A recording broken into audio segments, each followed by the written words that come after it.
We got RSG Maverick. They say, is there a scenario where the XRPL increases in market share of tokenization and potentially SWIFT transactions, and the XRP token itself does not appreciate in price?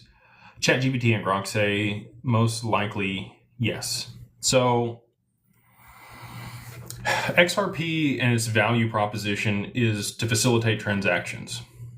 You could absolutely issue stuff on the chain that wasn't traded, but there's not a whole lot of utility to that, right? Like the whole benefit of tokenization is for those assets to be easily exchangeable and swapped between, like I was talking about, tokenized deposits to a money market, to your stocks, to your private equity, to your real estate.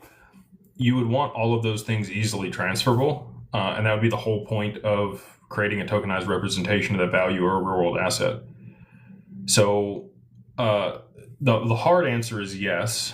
The real answer is, why are you going to do it if it's not traded? And if it's traded, it's going to increase the price of XRP because the network itself has a decentralized exchange built in, and it's going to route payments through the most efficient, fastest way to do that. And over time, as there's more value in XRP, it will be XRP that it will be routed through to be able to settle that payment or exchange those two tokenized assets. So I don't know if that answers your question specifically. I try to be pretty specific about it. Like, yes is the answer. Just tokenizing it isn't going to cause it, but the trading of those assets once they're tokenized is going to cause significant price appreciation if there's enough liquidity in XRP to be able to facilitate it.